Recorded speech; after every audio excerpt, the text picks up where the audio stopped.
Have you ever watched someone with limitless potential throw it all away?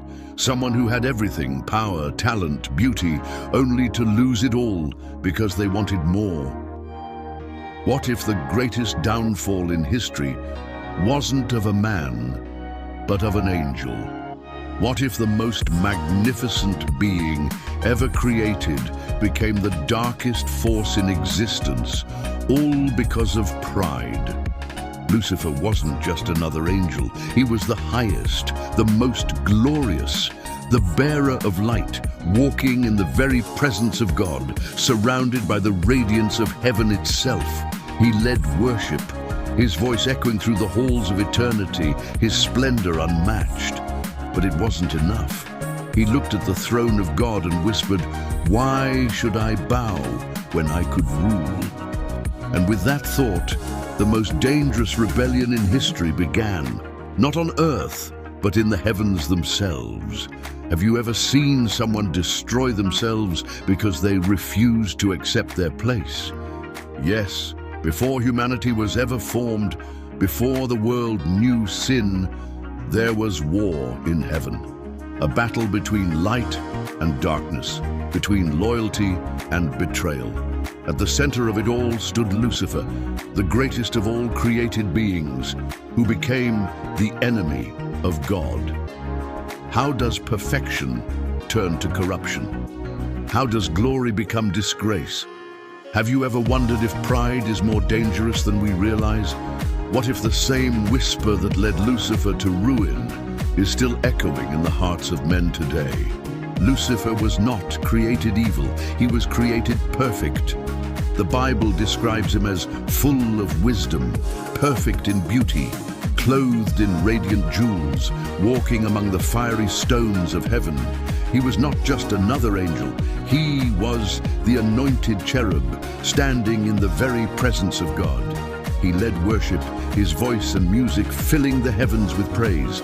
His radiance was unmatched, his position exalted above all the angels. And yet, it was not enough. He looked upon the throne of God, upon the one who ruled over all, and something began to fester within him. Why should I bow? Why should I serve when I could reign? And with that thought, the seeds of destruction were sown. Have you ever seen someone with everything they could ever need, still wanting more? Sin did not begin in the Garden of Eden. It began in heaven, and it started with pride. Lucifer's heart changed. Worship turned to ambition. Service turned to entitlement. His thoughts, once filled with the glory of God, became filled with himself. "I will ascend above the stars of God," he declared. "I will set my throne above the heavens. I will be like the Most High." It was no longer enough to be the most glorious creation. He wanted to be the Creator. But there was one thing Lucifer had forgotten. He was not God. And in that moment, his fate was sealed. Pride had consumed him, twisted him, corrupted him. Have you ever felt pride creeping in, making you believe you deserved more than what you were given? Lucifer was not alone in his rebellion. He spoke, he persuaded, he whispered deception into the ears of the angels. 1/3 of them followed him. Can you imagine the moment? The heavens, once filled with unity, now divided. The same beings who once sang in harmony now stood in opposition. The throne of God, which had been the center of their worship, had now become the object of war. The armies of heaven stood ready, led by Michael the archangel. A war unlike anything the universe had ever seen erupted in the spiritual realm.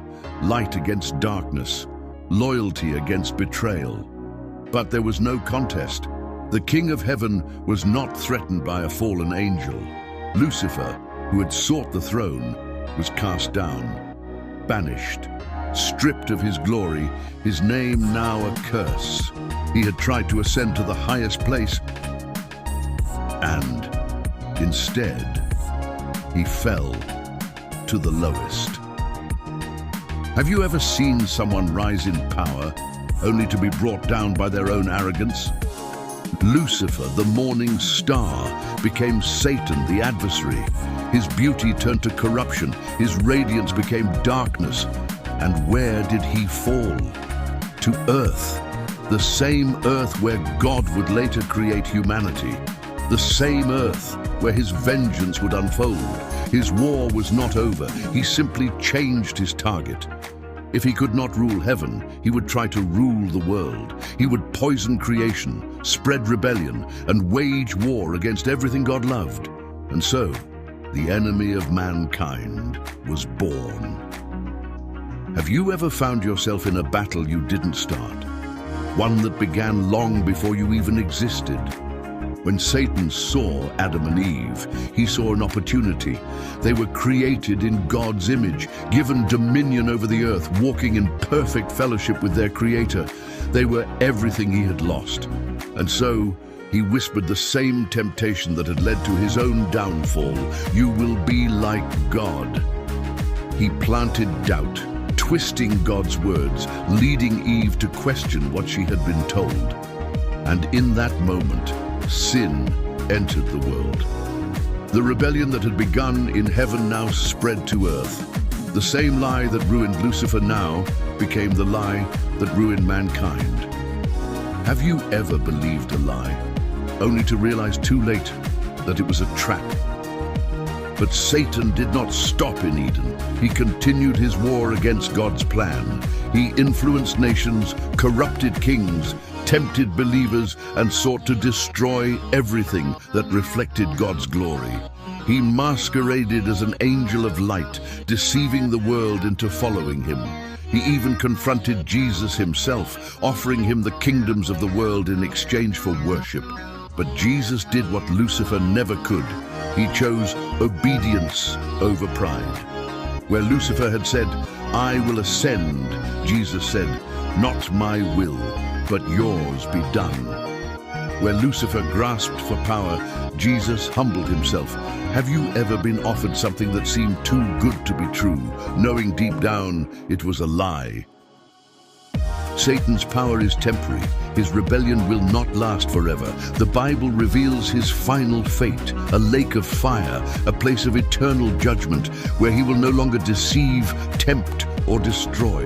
The one who sought to be like God will be stripped of everything, cast into the darkness he once ruled, and heaven will be restored. Sin will be erased. The rebellion will finally end. What started as pride will end in ruin. The throne he once coveted will never be his, and God's kingdom will reign forever. Have you ever thought about what side of history you are on? Are you fighting for the right kingdom? Lucifer's story is not just about an angel's fall. It is a warning for all of us. Pride is not a small flaw, it is the root of destruction. It turned heaven's most radiant being into its darkest enemy. He had beauty beyond measure, power beyond comprehension, a place in the very presence of God, yet he threw it all away for the illusion of self-exaltation. He thought he could be equal to God, that he could take the throne for himself. But instead of rising higher, he fell lower than any creature before him. His rebellion did not elevate him, it stripped him of everything. And yet, his tactics have not changed. He still whispers the same lies he told himself. He still tempts with the same promises that led to his downfall. He still deceives with the same arrogance that turned angels into outcasts. And the question remains, will you fall for the same trap? Have you ever felt pride creeping into your heart, telling you that you deserve more, that you don't need to submit, that you can do things your own way? What if that voice is the same deception that led to the first rebellion? What if the very temptation you face today is the same one that turned heaven's greatest angel into its greatest traitor? Tell me, what part of Lucifer's story spoke to you the most? Have you ever struggled with the temptation to elevate yourself beyond what God has called you to be? If this story made you think, then don't miss our next video. Joseph, the man who was thrown into a pit, enslaved and betrayed, yet rose to rule a nation. Watch it next.